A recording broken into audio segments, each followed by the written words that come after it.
see everyone. Oh, it feels like a reunion, especially after the pandemic. Ngayon lang tayo na face-to-face today. I want to start by showing a short video. Just don't believe everything you hear. Okay.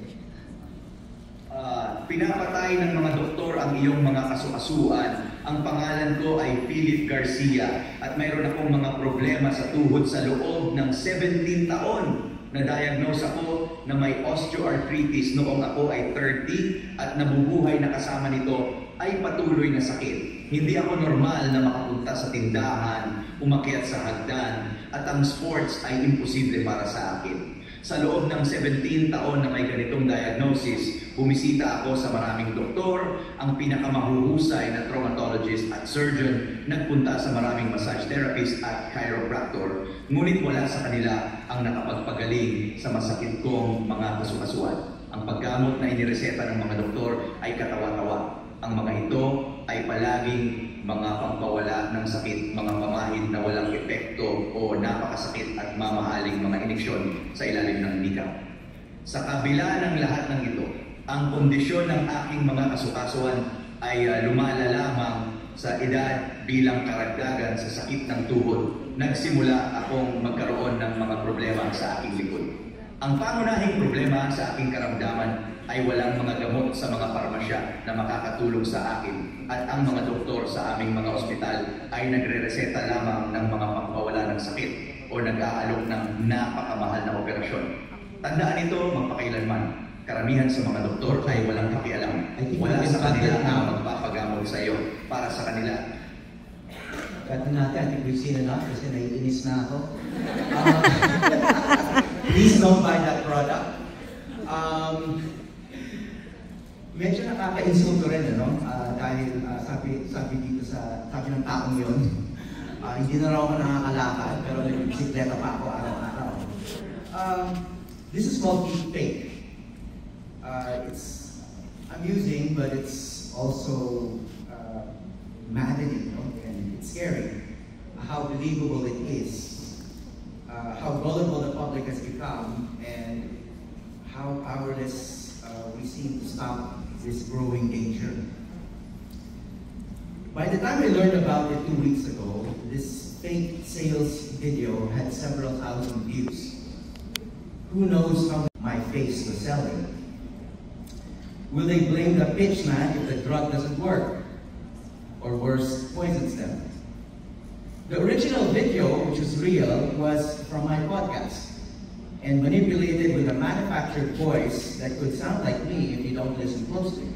Years ago, with fake headlines on Facebook and lies spread on YouTube.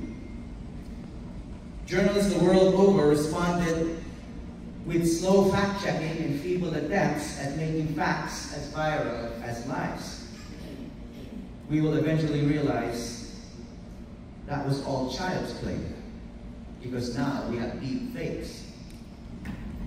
I'm far from the only victim, of course. Several news anchors have been seen in fake and believable videos selling various products. That's also child's play compared to what we're bracing ourselves for. The election campaign.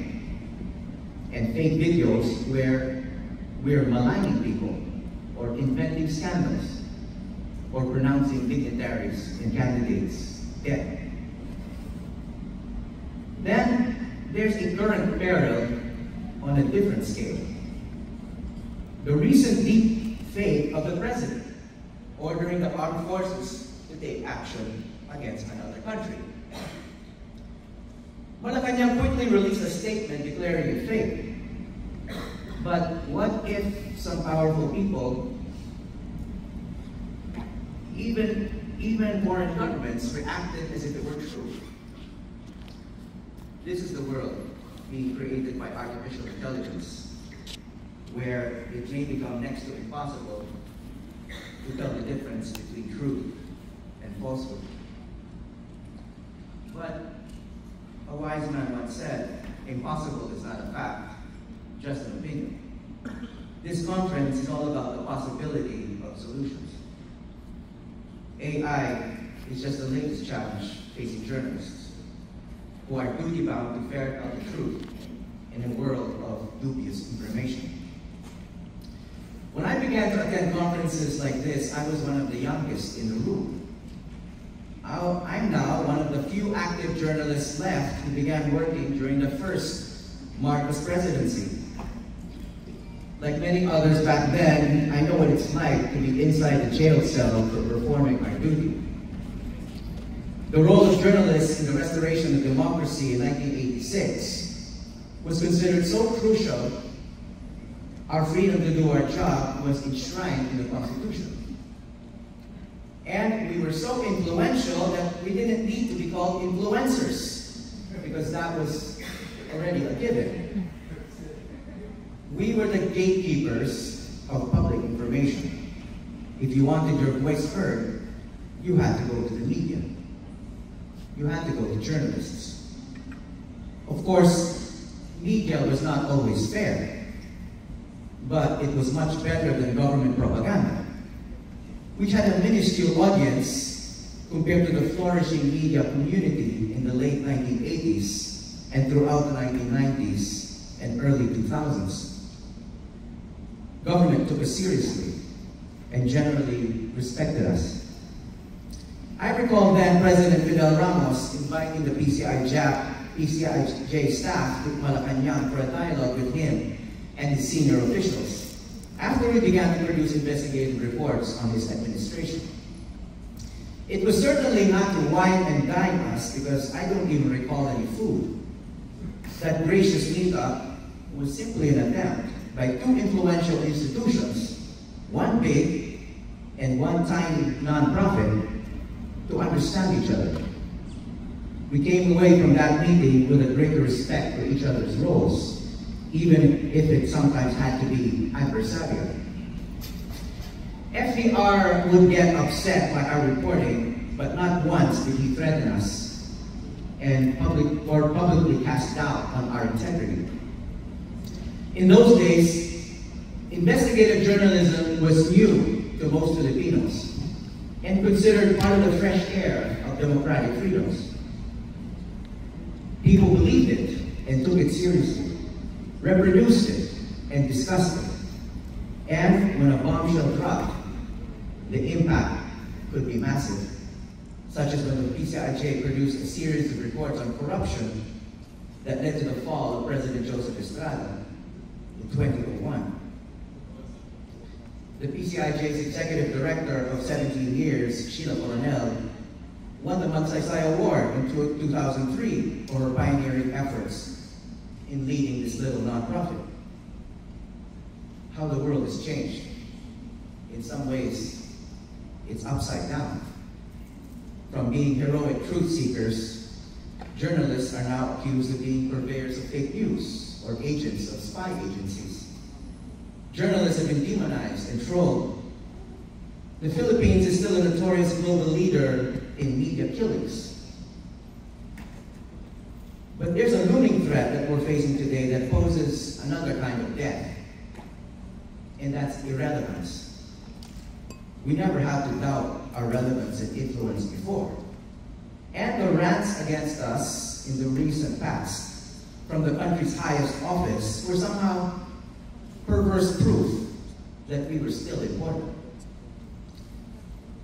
But the 2022 elections was the first time when a leading candidate did not bother to participate in a public debate organized by the press, and did not even have to face any journalists asking tough questions. And he showed. He showed the political community that it was a winning strategy.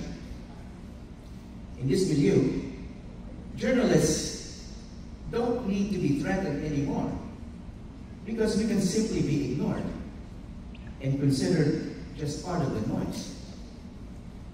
This concern is being played out on many levels. Just recently, a new resort with an Olympic-sized pool in the fabled Chocolate Hills in Bohol was closed for violating environmental laws. Some wondered why we had just learned about this desecration. But in August of last year, one of our media colleagues here from Cebu, Kaysen Magsumbol, produced a classic three-part investigative report in the Freeman that thoroughly examined the record of this resort in Bohol, a bombshell in previous eras. But there was a tepid response, and the resort continued operating.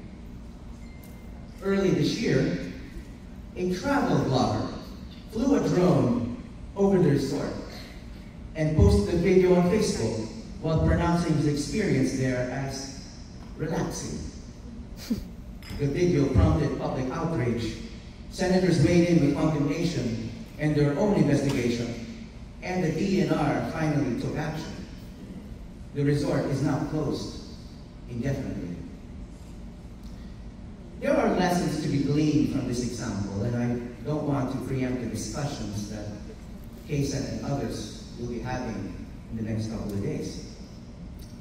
But I like to think that the virtues of diligence and rigor required to do investigative reporting were alive in that report, and alive in many of us gathered here today.